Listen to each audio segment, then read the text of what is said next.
Hello guys, Jake45 and bringing you my review of tonight's Smackdown. Yes, my first Smackdown review.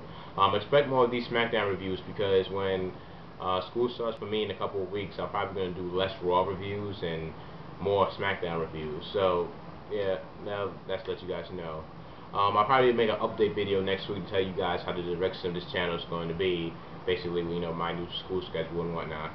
So let's begin with the review. So it starts off with Bret Hart actually making an appearance, which is actually pretty interesting because we don't really get to see like legends or anything happen on SmackDown. But tonight's show was actually fairly good, a fairly enjoyable SmackDown.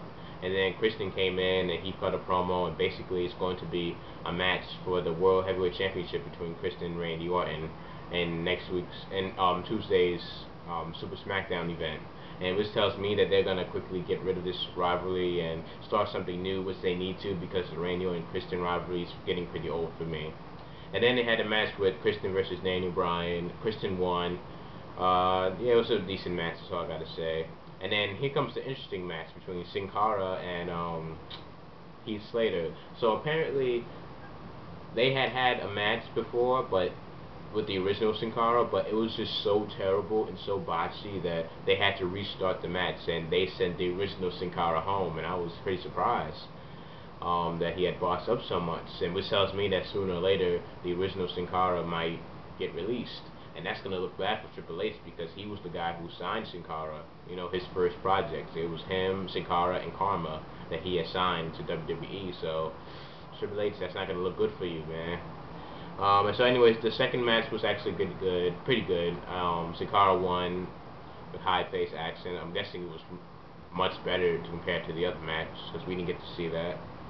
And then another match was between Randy Orton versus Ted DiBiase, and this match was actually really good and set the tone for the storyline with the IC title because Randy Orton won the match, but Ted DiBiase was doing some good moves in the match. He performed well, and then after the end of the match, Cody Rhodes hit his crossroads on him and put the paper bag, which tells me that sooner or later they're gonna split Ted DiBiase and Cody Rhodes. They're gonna split, and then Ted DiBiase is gonna start a rivalry with Cody and starting a feud for the IC title, which is good because the Intercontinental Championship is one of my favorite belts, and the reason why is because based on the storyline with WWE, if you win that championship, then you're probably going to go somewhere bigger and becoming a world champion or WWE champion.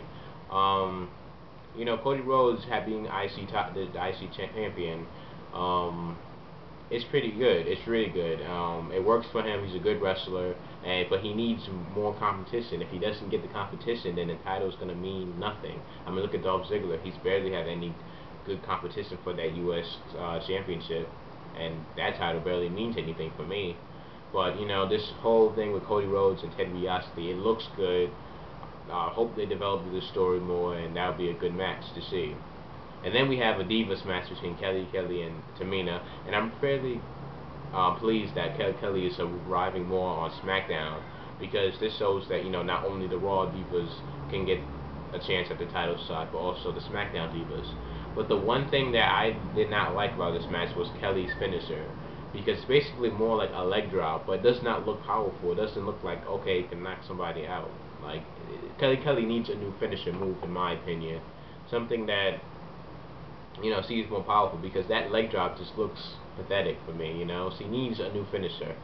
But, yeah, it was decent, I guess, for a Divas match. And then the next match was that's the main event.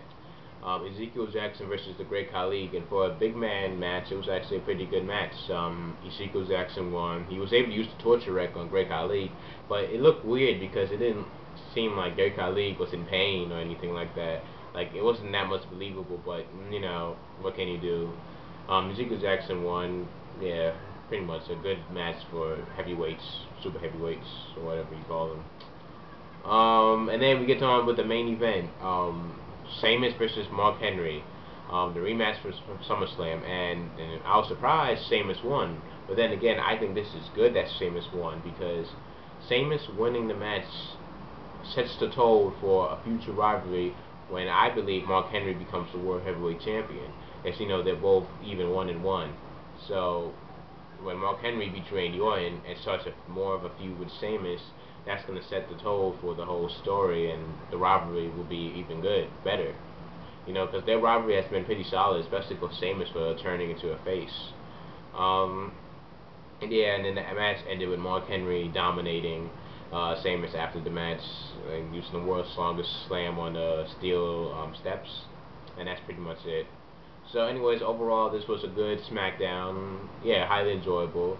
Comment below what you guys think about this match, the future of the IC title, the predictions I made with Cody Rhodes versus Ted DiBiase. What do you guys think of that?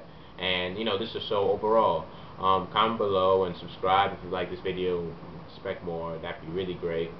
Rate, yes. And I'll see you guys later.